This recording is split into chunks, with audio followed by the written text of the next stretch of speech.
Ahead of his arrival in India for the G20 summit, British Prime Minister Rishi Sunak has emphatically declared that no form of extremism is acceptable in the United Kingdom. The Prime Minister said his government is firmly addressing India's concerns over the activities of pro-Khalistani elements in his country.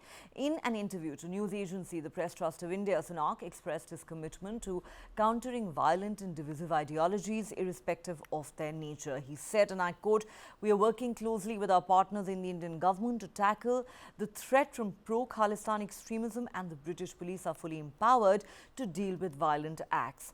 Sunak also referred to a meeting between India's External Affairs Minister S. Jaishankar and UK Security Minister Tom Tugendhat last month that was focused on addressing the threat of extremism and corruption. Sunak said during that visit, the Security Minister announced new funding to enhance the UK's capability to tackle pro-Khalistan extremism.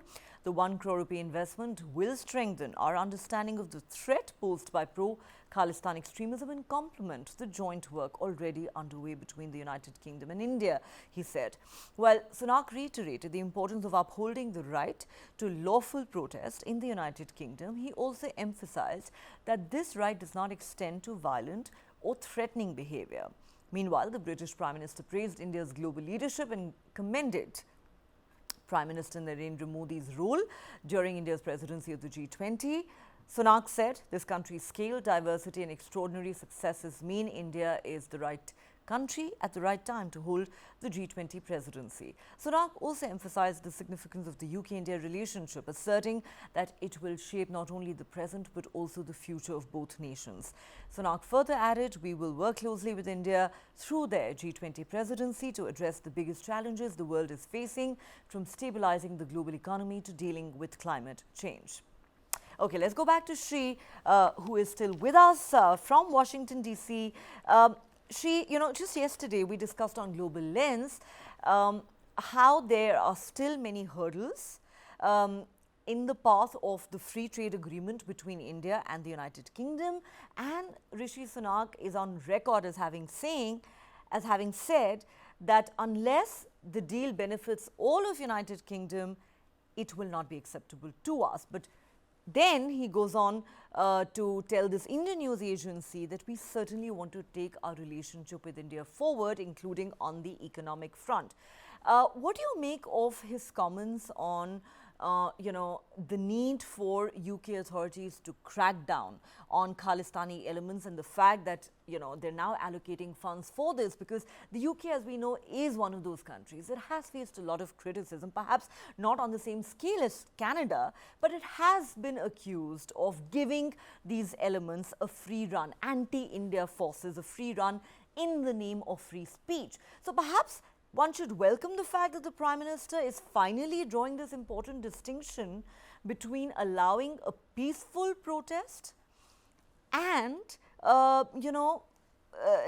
letting somebody go on the rampage in the name of freedom of expression, which he says is not acceptable. As long as there's violence, it's not acceptable. That distinction needs to be drawn. Right, Neha. So here's how I see it, Neha. While India should welcome the British Prime Minister's, commitment to looking into the Khalistan problem in the UK, but I think the amount of money they're throwing into it is frankly just a joke. It's 1 crore rupees. It's not going to help them understand the Khalistan problem. If they want, they can ask our MEA and they can send them a detailed report without spending a penny. So the problem is, Neha, the way the Khalistani protesters were able, the impunity with which they were able to attack our embassy and even threaten our diplomats. I mean, that is something which is shocking. We all know, we remember the images, people clambering onto the embassy balcony, taking down the Indian flag.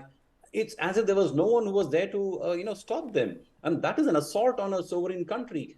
That piece of land which the Indian embassy sits on is essentially our land. It's our territory for all effective purposes, right? So it is incumbent upon UK to have protected Indian assets, the Indian territory and our rights. But I think UK failed to do so. Now, what is happening is, many of these protesters, the pro-Khalistani elements are, of course, British citizens. Therefore, they have their own right to protest.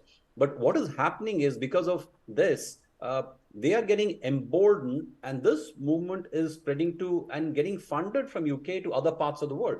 For example, you mentioned Canada. Canada, we have a major problem now. And in fact, the entire relationship between India and Canada is getting strained only because of the Khalistan issue by and large. Like UK, we have been talking about a comprehensive economic agreement with Canada, which has been in the works for more than 10 years, but nothing's happened on that because of the Khalistan issue. So these people who are creating the problems and acting as the catalyst for Khalistan problem around the world, many of them are based in UK, and they are creating problems now in Australia as well and other parts of the world because they're funding people there.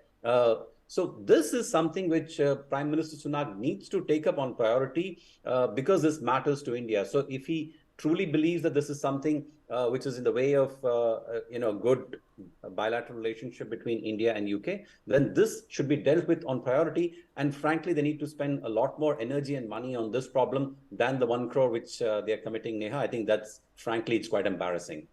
Okay, a very low figure, you're saying, and perhaps more than anything else, they need to go beyond just trying to understand the issue. They need to begin a crackdown.